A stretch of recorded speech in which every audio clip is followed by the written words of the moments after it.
Welcome to my YouTube channel. Hit the like button, share your thoughts, subscribe, and tap the bell icon. Her ex wouldn't let go. Even after death, she woke up with dirt in her mouth. It was packed between her teeth like wet sand. She spat and coughed, but it was everywhere, in her nose, in her ears, choking the back of her throat. Her arms were pinned tight against her body.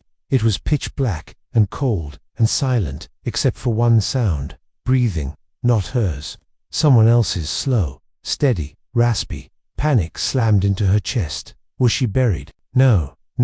She could feel metal, walls. She was in something, a box, a freezer. Her fingers scraped at the lid above her.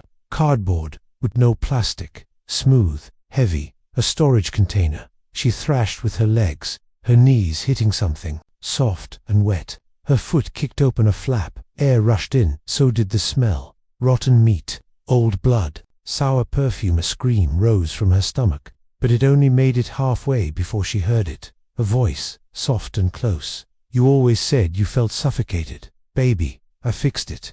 Now you're free. It was Caleb's voice. Her ex. The man who'd been sweet for the first year, obsessive in the second, and terrifying by the third. She'd gotten away, changed her number, moved 3 cities over, got a restraining order. But Caleb, he always found her. 4 days earlier, had just moved into the new apartment above the small cafe in Asheville, a quiet town with kind people and slow days. Her landlord was a gentle old woman named Mrs. Krantz, who baked cinnamon rolls and always carried a rosary. Rhea felt peace. Finally, the shadows were gone. No more waking up to Caleb sitting outside her window. No more calls from 10 fake numbers a day. No more dead animals on her porch. She was free. But that night, her upstairs light flickered 3 times. Just 3 slow blinks, as if someone was clicking the switch on and off from the inside. She froze. The room was empty. She hadn't even unpacked her boxes yet. Still, she laughed it off. Bad wiring. She made tea, curled up under her blanket, and ignored the faint scent of men's cologne floating from the hallway. By the second night, things got worse. She came home from the cafe to find her door unlocked. Not broken, just ...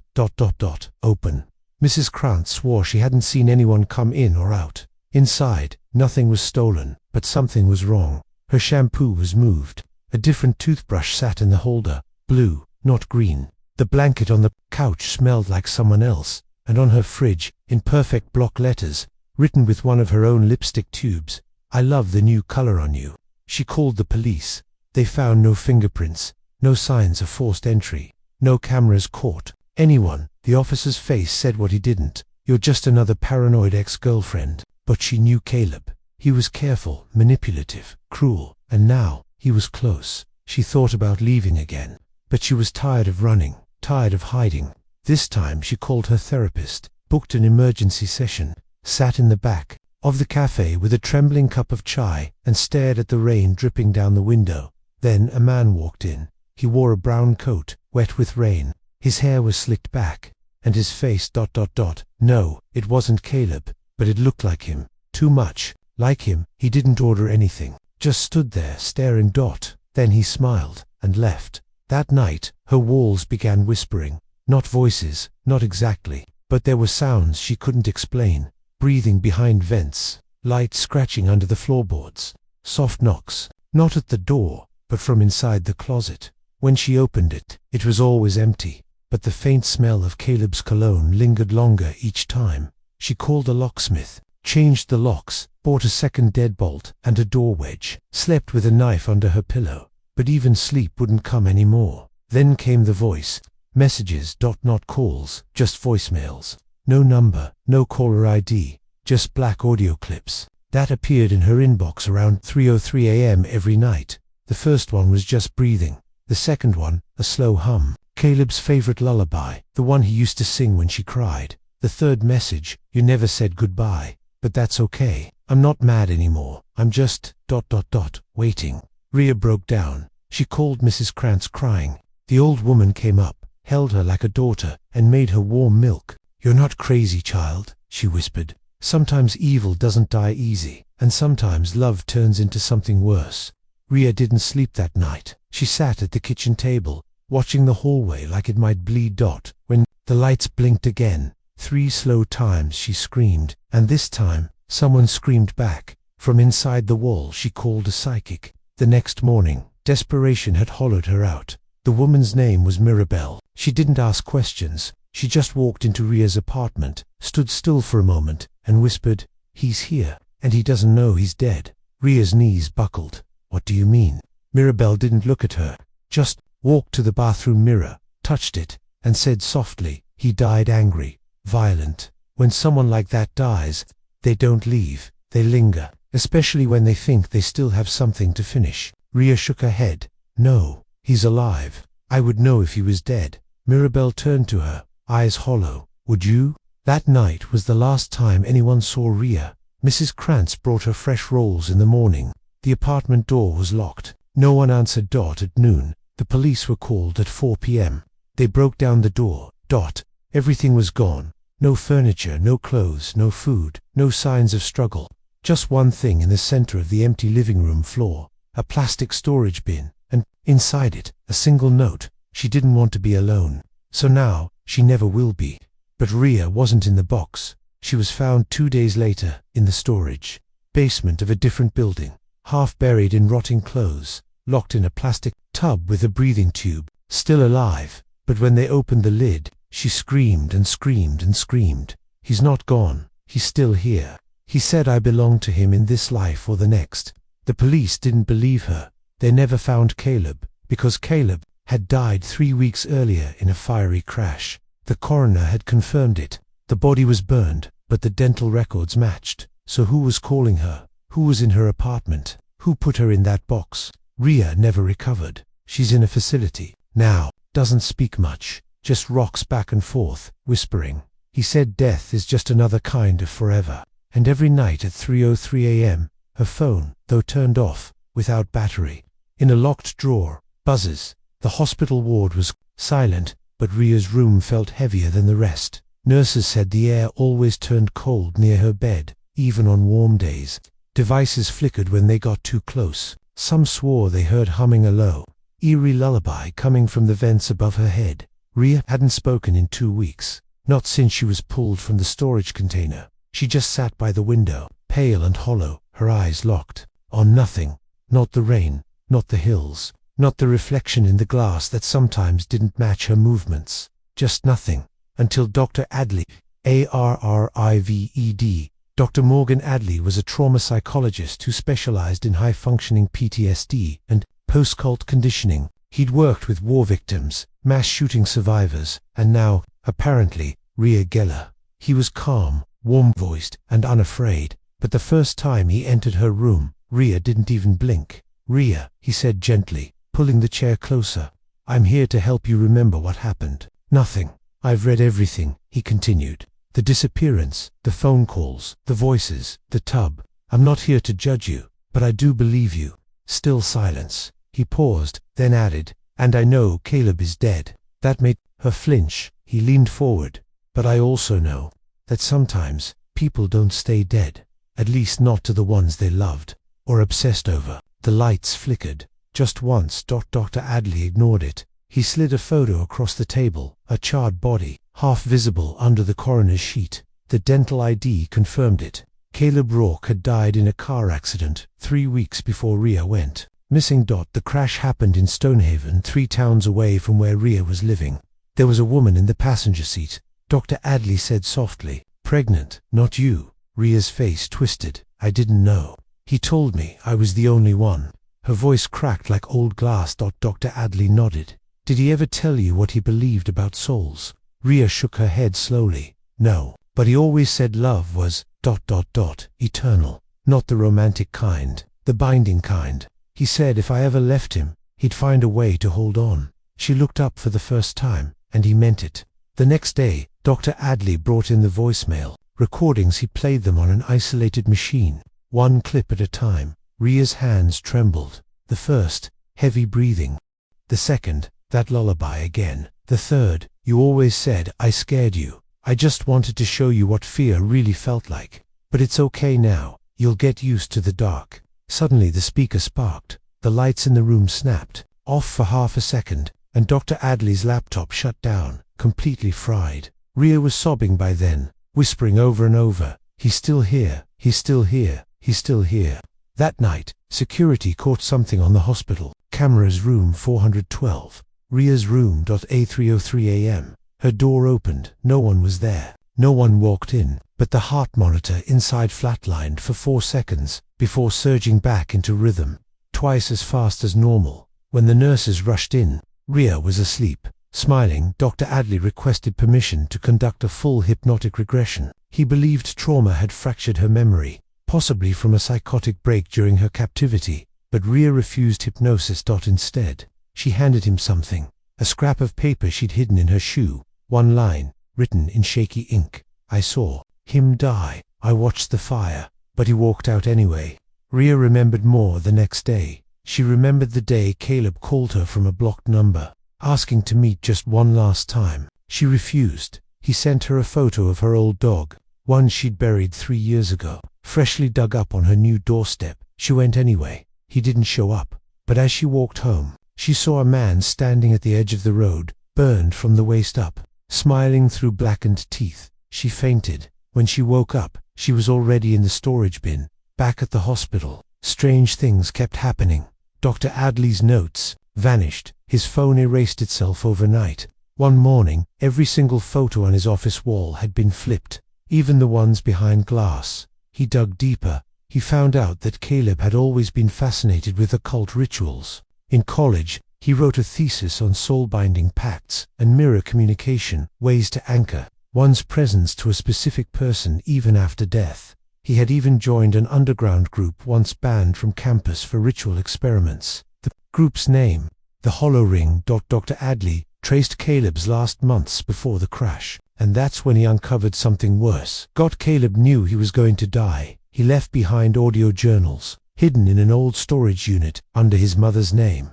The last one: "She's slipping away from me, but I can't let her forget. They say pain carves memory. I'll make her remember me, even if it kills me, or her." And then, one last whisper: "I found the way. I'm anchoring to her, not just her mind, her breath, her blood. I will live where she lives. And if she dies, I'll die with her. We'll be locked forever." Dr. Adley was no longer sure this was just a psychological case. He visited Ria again, holding a mirror in his hands. She recoiled violently. "Don't," she rasped. "He's inside those." "He speaks through reflections. That's how he finds me." "Finds you from where, Ria?" She looked him dead in the eyes and whispered, "From the place he crawled back out of." That night, Dr. Adley reviewed security footage from the hospital's front desk. At exactly 3:03 a.m. The cameras glitched. When the footage resumed, there was a man standing in the hallway, burned, motionless, smiling, and the tape ended. He rushed to Ria's room. She was convulsing in bed, eyes rolled back, mouth whispering a name over and over: "Caleb, Caleb, Caleb." The lights burst overhead, glass shattered across the floor. Nurses tried to hold her down, but she wasn't fighting them. She was reaching up like someone was holding her wrists against the ceiling. Then the screaming started, not from her. From the mirror on the wall. The hospital removed all reflective surfaces from her room. Dr. Adley contacted a priest and an occultist. One refused to enter. The other performed a ritual cleansing, but afterward, the occultist turned to him, pale as ash, and said, "This isn't a haunting, it's a bond, the kind that can only be broken by death or destruction of the anchor." "What anchor?" The woman's hands shook. Whatever he used to tie himself to her, an object, a ritual, maybe even her love. If she never truly let him go, neither will he. Ria's last words to Dr. Adley that week were simple. He said, "I wouldn't be alone," and I believed him. Then she vanished again, 1 hour before her scheduled transfer to another facility. Ria's room was found empty. No forced entry, no exit recorded, no blood, no footprints. But this time, they did find something new. On the ceiling, scrawled in soot: "Where she goes, I follow." Dr. Adley quit 2 days later, but not before he received one final voicemail on his burner phone. No caller ID, just a whisper: "She's not your patient anymore, doctor. She's mine."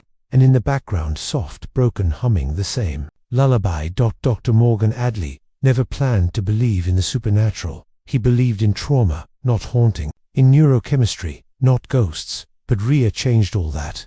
After her second disappearance, he didn't sleep for days. The voicemail haunted him. Not just the whisper, but the voice in the background. That lullaby, the same one his sister used to hum, the one she learned at the Stonevale orphanage 20 years ago. But how could that be? He dug deeper into Caleb's background, deeper than any therapist or police officer had bothered to go. What he found stopped his breath. Caleb Rourke was born in Stonevale, not just born, raised in the same orphanage as Adley's sister, same halls, same chapel, same whispers of strange things done at night. Only now, the building was abandoned, condemned after several children vanished over one Halloween weekend in the late 90s, including Caleb's younger brother and Adley's sister. But there was no connection, no proof, except one. The lullaby, It, was an old hymn, rewritten by someone inside the orphanage, a mix of prayer and warning. No one knew who wrote it, but every child who grew up in that place and survived remembered the final line, "Hold them close and never part, or death will stitch you heart to heart." Adley's fingers trembled as he read it again. Heart to heart, soul binding. He returned to Rhea's apartment, complex now sealed by police tape and half vacant after rumors of something wrong in the walls. He found Mrs. Krantz, the sweet old woman, had lost weight. Her rosary beads looked worn down from rubbing. She was a lovely girl, she whispered, but he never let go. "You mean Caleb?" Mrs. Krantz didn't look up. "No. The thing he brought back with him, the thing he tried to bury in her." Rhea's apartment was musty and cold. Though it was early summer, the air felt wrong, thick, like soup. The wallpaper had peeled in clawed patterns, and the mirror in the hallway was shattered from the inside. Dr. Adley walked carefully. Each step felt watched. He stopped at the closet, the one where Rhea first heard the knocking. It was empty, except for a thin crack in the floorboards. He reached inside, pried up the wood, and found a journal. Caleb's journal. The pages were mostly unreadable, water-damaged, moldy-torn, but a few pages remained. One read, "She doesn't know I died in that crash. She doesn't need to. If I sever the flesh but preserve the bond, I can finish the ritual. I'll take her to the hollow place and fill her with myself. Make her mine again forever." Another entry, "The mirrors are thinning.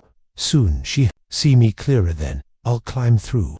And the final entry, dated the day Rhea disappeared. "Tonight, I cross over." Adley left the apartment and drove straight to the old Stonevale orphanage. The building stood like a carcass, wind howling through broken windows, birds circling overhead.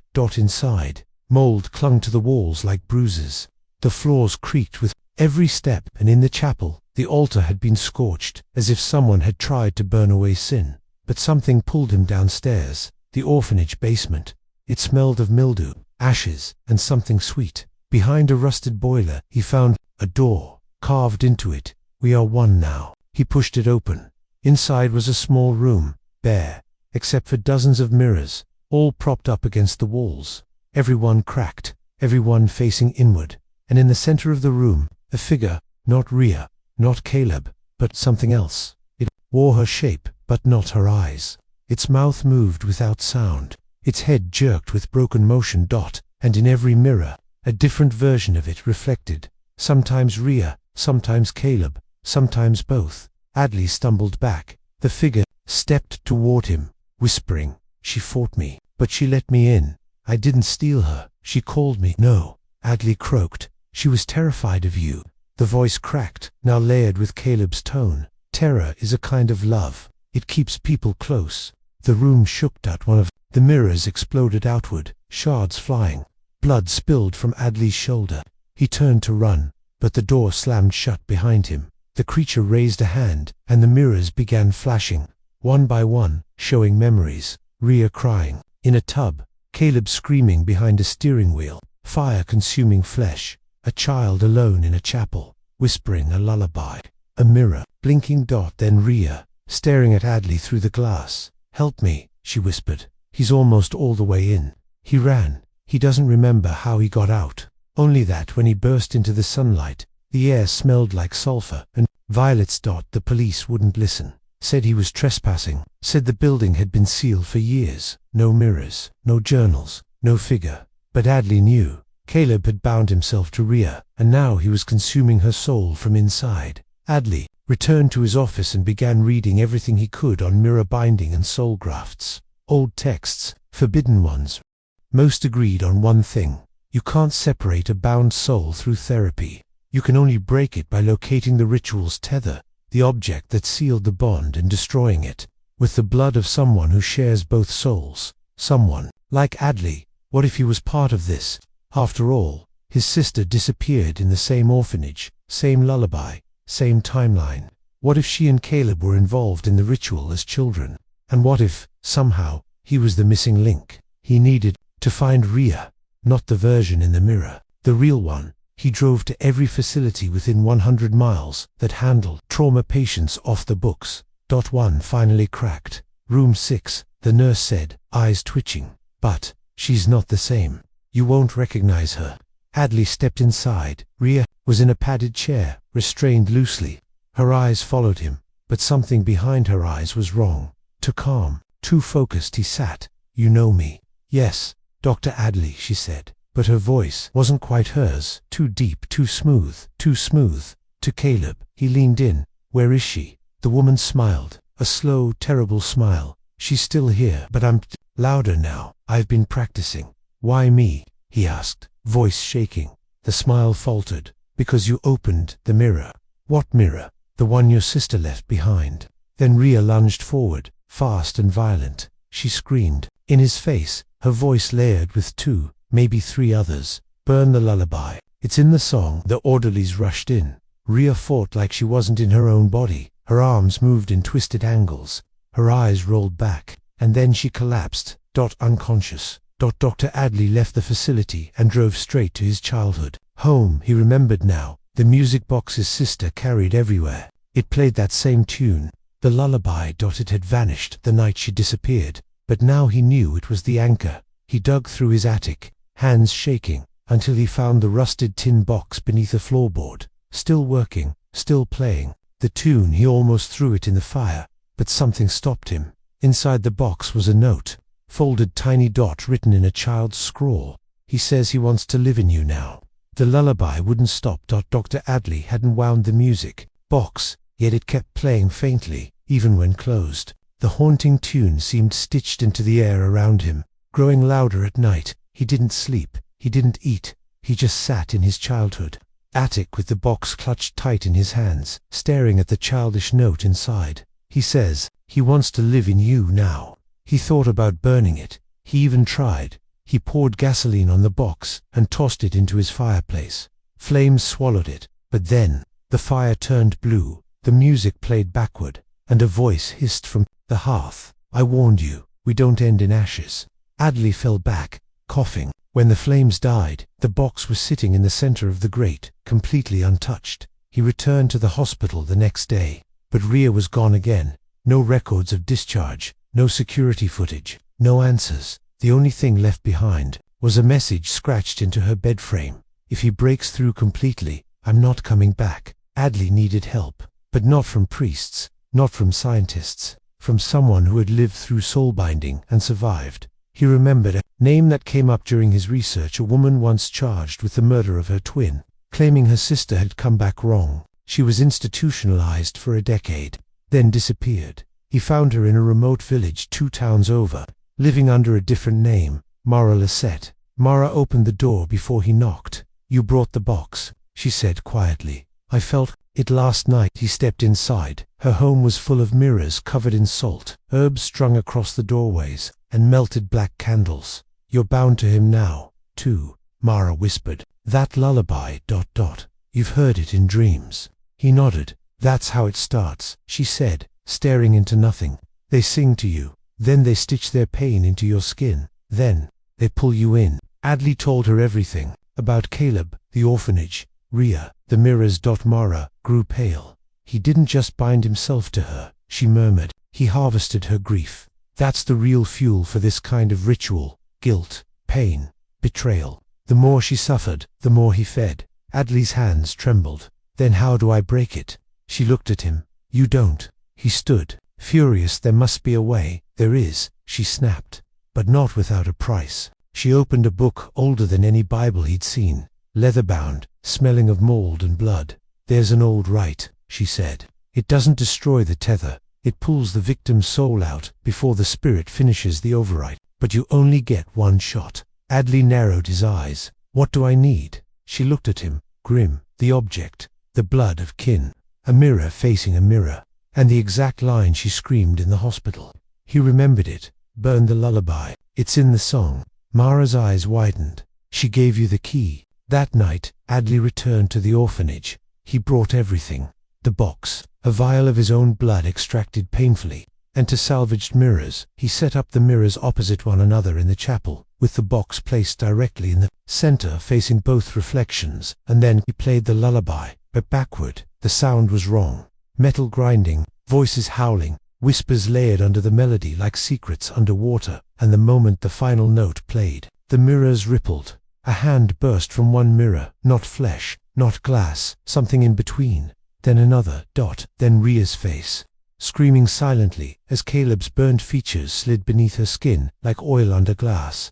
Adley shouted the incantation Mara had taught him, pouring his blood over the music box. Heart to heart and soul to soul, I break the bond. I claim the whole. Burn the name, reverse the wrong, unstitch the soul that sings the song. The music box cracked. A howl filled the room. The mirrors shattered inward, pulling the box and Ria into a spiraling vortex of ash and wind. Then silence. Everything stopped. The chapel was still. Only broken glass remained, and Ria ...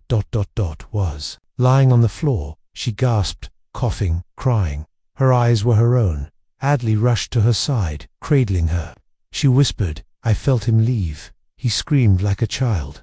Then, it was just me. Adley nodded, tears falling.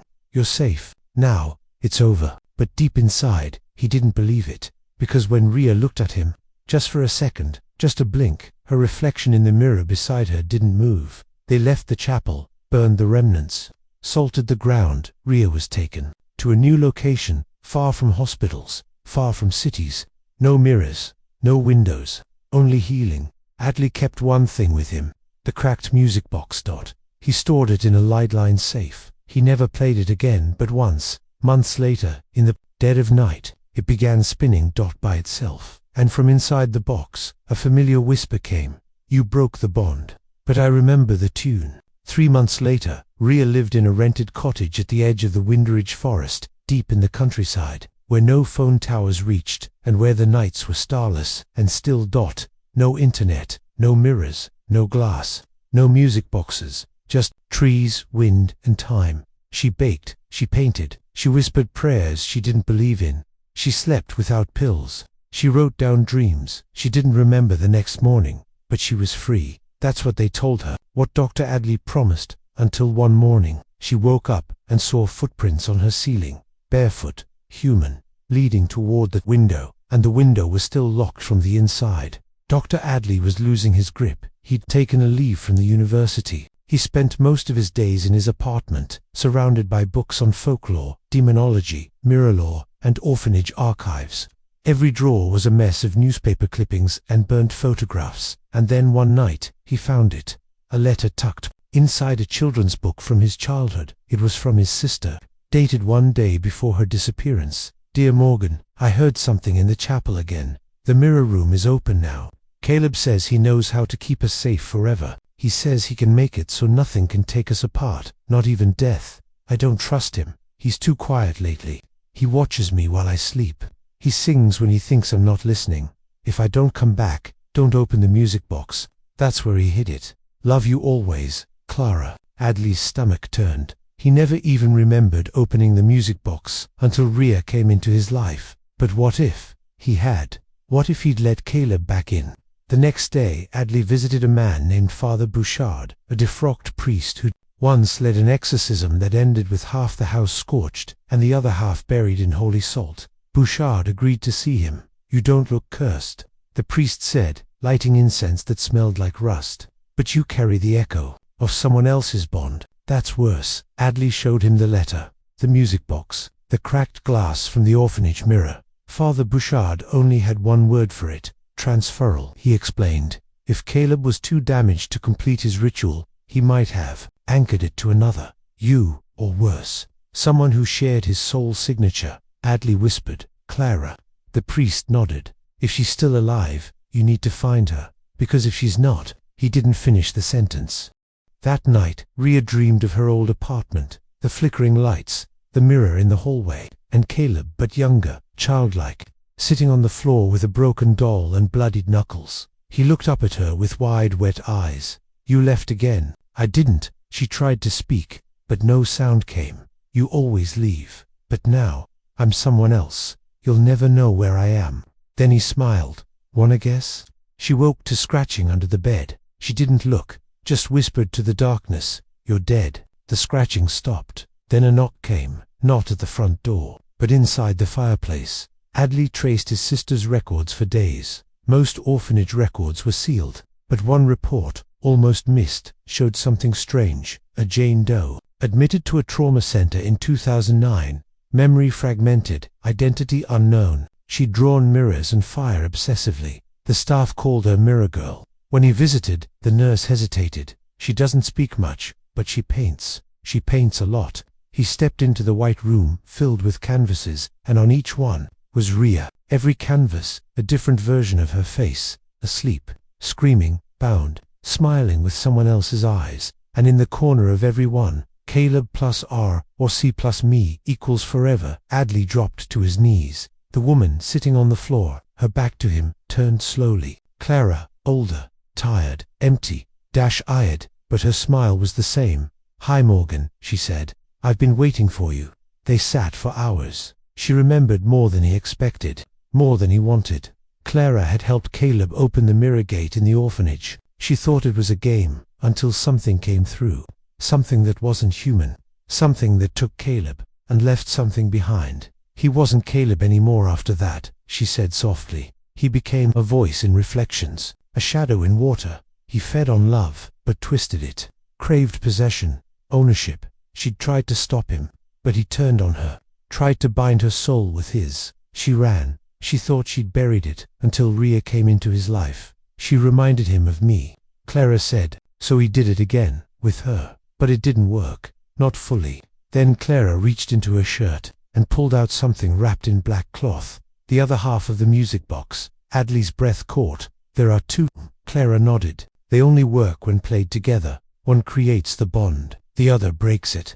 Back in Windridge, Rhea packed her things. She didn't know why, only that she had to go now. Something had shifted. The trees outside no longer moved with the wind. They moved with breath. A shadow in the well had started calling her name, and her eyes didn't match in the mirror shards anymore. One smiled, the other wept. Adley and Clara drove through the night. Clara held the other half of the music box tightly, humming under her breath, not the lullaby, but something older, a protection chant, the kind they taught in the orphanage before everything fell apart. They reached Windridge just past 3 a.m. The cottage door was wide open, and inside, Rhea was gone. But every wall was covered in writing, carved deep with broken glass, all in the same hand. "He's inside now. He's not Caleb. He's never been Caleb." And one more line, repeated over and over on the ceiling. "Morgan, don't trust her." Adley turned to Clara. "Did you write this?" She shook her head slowly. "No." Then whispered, "But I think I know who did." The cottage smelled like earth and old blood. Rhea was gone, but her presence or something wearing her face lingered in the walls. The last message scratched into the ceiling echoed in Adley's mind. "Morgan, don't trust her." And Clara, pale, shaking, clutching her half of the music box, stood at the center of it all, eyes glassy like frost on mirrors. Adley turned toward her slowly. "You said you wanted to help. You said Caleb did this to you." Clara nodded. "I remember." "Then why is her name written in your handwriting on the window glass?" Clara didn't blink. She simply said, "Because he never left me." And with that, her voice shifted just slightly. A low ripple beneath the surface, like something else was breathing through her throat. Adley stumbled back. "He's inside you," he whispered. Clara smiled, and for a second, the shape of her teeth didn't belong in a human mouth. "He was always inside me, Morgan. I didn't run from him. I invited him in. I loved him. He promised me eternity. But you forgot me. You left me. They all did." Her pupils widened into pitch voids. "So I made him find someone better, someone more willing. And he did. Rhea." Adley couldn't breathe. You used her. You fed her to him." "I gave him an open door," Clara whispered. but she opened it wider. Her grief, her trauma, perfect fuel. She lifted the black cloth and unwrapped the second half of the music box. "I came here to help," she said softly, "but not to save her." Then her smile cracked. To finish what he started. Suddenly, all around them, mirrors began forming. From puddles, from window panes, from the sheen on the hardwood floor.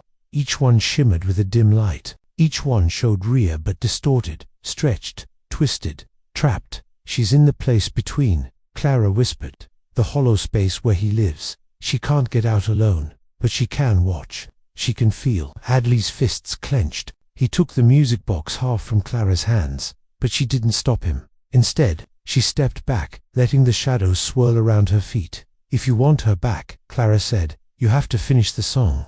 Adley pulled out his half. The two music boxes, identical, cracked, cursed, now sat side by side on the old wooden table. He hesitated. Clara tilted her head. "One binds, one breaks. You won't know which until the last note plays."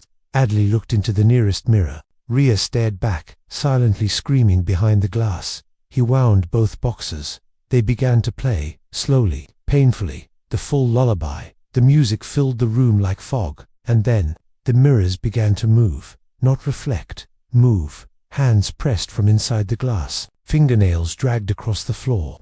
A man's voice layered over the tune, whispering, heart to heart, soul to soul. "I never left, I never let go." The air grew heavy. Clara began to rise, not by will, but like she was being lifted by invisible hands. Her arms dangled, head tilted back, eyes rolled white. Adley screamed Rhea's name. "Rhea, I'm here." In the mirror closest to him, she blinked, then mouthed, "Break me free. Burn him. Burn it all." Adley knew what to do. He pulled the two boxes together, letting the mechanisms grind against one another. The song warped. Clara shrieked. The glass began to splinter inward, not outward. The mirrors were being sucked in, drawn into a black shape forming in the center of the room, a figure made entirely of reflections, pieced together like a broken body. Caleb's face formed last, burned, hollow-eyed, smiling. "I was never human," the voice hissed. "I wore a name. I wore a face. I wore hers. I'll wear yours next." Adley didn't flinch. He smashed the boxes together. Sparks, screaming, mirrors exploding, and then silence. When Adley opened his eyes, the cottage was gone. Just smoke, embers, scorched grass and splinters. No mirrors, no Clara, no Caleb, and lying in the ash, gasping for air, Rhea. They never spoke of the cottage again. Dr. Adley took her back to the city under false names.